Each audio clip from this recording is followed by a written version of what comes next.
नमस्कार मंडळी. श्रावण म्हटला की खूप सारे सणवार आले, म्हणजेच गोडाधोडाचंही आलं. म्हणूनच आज आपण अगदी घरच्या घरी कमीत कमी साहित्यामध्ये रसरशीत अशी बालुशाही करणार आहोत. ज्यासाठी इथे परातीमध्ये मी 400 ग्रॅम मैदा घेतला आहे आणि कपने घेतलं तर 2.5 कप झाला आहे. अर्धा कप यामध्ये ताजं दही घातले, जास्त आंबट नको, आणि अगदी चिमूटभर सोडा घालून ते सगळ्या पिठामध्ये व्यवस्थित मिक्स करून घेतलं आहे. यामध्ये अर्धा कप तूपही ॲड केलं आहे आणि ते सगळ्या पिठाला आपण हलक्या हाताने व्यवस्थित चोळून घ्यायचं आहे. बालुशाही तुम्ही वाटल्यास तेलामध्ये तळली तरीही चालेल, पण या पिठामध्ये मात्र तूप घाला. पीठ आपल्याला मळताना जसं मी व्हिडिओमध्ये दाखवते ना, त्या पद्धतीने फक्त एकत्र करून घ्यायचं आहे. त्याला आपल्याला पोळीच्या कणकेप्रमाणे अगदी रगडून मळायचं नाही आहे. हे फक्त जवळ आलं पाहिजे ना, एवढंच बघायचं. आणि मी अर्धा कप पाणी घेतलेलं, त्यामधलं जवळजवळ 1 टेबलस्पून पाणी उरलेलं आहे. पीठ मळून झाल्यावर मी याला 20 मिनटं असं झाकून ठेवलेलं आणि आता मी तुम्हाला दाखवते किती छान याचे लेयर्स पडलेले आहेत. हे बघा. पिठाचे गोळे करण्यापूर्वीसुद्धा मी इथे पोळपाटावर हे पीठ घेतले आणि हलक्या हाताने त्याला लाटून घेते. त्याला मध्ये कट करायचे आणि आता पण बघा किती छान लेयर्स झाले आहेत. हीच प्रोसेस आपल्याला जवळजवळ 3 ते 4 वेळा रिपीट करायची आहे. थोडं लाटायचं आहे, कट करायचे, पुन्हा यावर ठेवायचे आणि याच पद्धतीने मी आता करून घेते. ही सगळी प्रोसेस का जरुरीची आहे, तर बालुशाहीला जे छान लेयर्स पडलेले दिसतात ना, ते यामुळेच होतात. जितक्या वेळा तुम्ही हे रिपीट कराल ना, तितके लेयर्स छान पडतात. त्यामुळे अजिबात स्किप करू नका. ही लाटण्याची प्रोसेस आहे ना, मी आता 5 वेळा केलेली आहे आणि आता तुम्ही बघितलं, मी थोडंसं त्याला लांबट पट्टी करून त्याचे ट्विस्ट केले आहेत आणि गोळा करतानाही अगदी हलक्या हाताने ह्याला मळायचं आहे, म्हणजे गोळा करायचा आहे आणि मध्ये असं भोक पाडायचं आहे.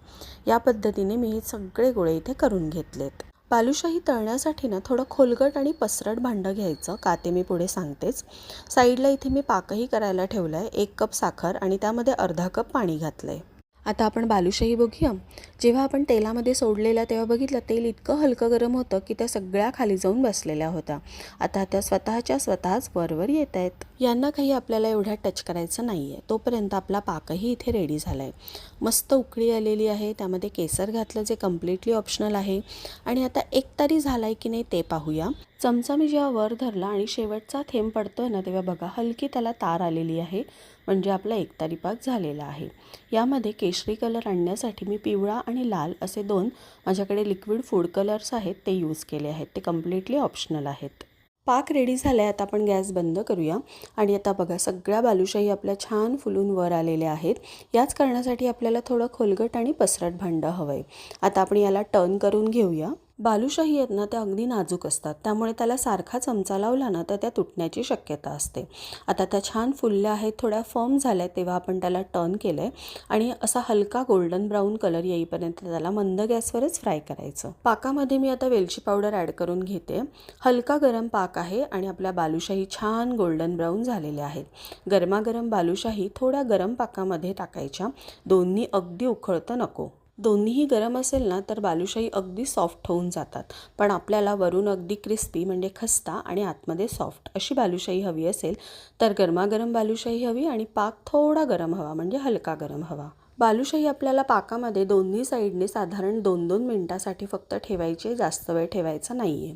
आणि इथे मी प्लेटमध्ये सगळ्या काढून घेतल्या आहेत. पहिली बॅच फ्राय करून झाल्यानंतर गॅसची फ्लेम बंद करायची आहे. तेलाचं टेम्परेचर थोडं कमी होऊ द्यायचं आणि मगच आपल्याला दुसरी बॅच फ्राय करायला घ्यायची आहे, कारण मंद गॅसवर ह्याला फ्राय होण्यासाठी साधारण 20 मिनिटाचा तरी वेळ लागतो. सगळ्या बालुशाही आपल्या रेडी झाल्या आहेत. त्याला मी प्लेटमध्ये अरेंज केलं आहे आणि वरून पिस्त्याचे काप ठेवले आहेत गार्निशिंगसाठी. तुम्ही चांदीचा वर्खही लावू शकता किंवा अशी प्लेनही ना खूप छान लागते. हा व्हिडिओ करण्या अगोदर मी 2 वेळा याला ट्राय केलेला आहे, त्यामुळे अगदी परफेक्ट प्रमाण आहे. तुम्हीही नक्की करून बघा. वरून खस्ता आणि आतमधून अगदी रसरशीत अशी बालुशाही घरच्या घरी. आणि कशी झाली ती मला कमेंटमध्ये सांगा. व्हिडिओ बघितल्याबद्दल खूप सारे धन्यवाद.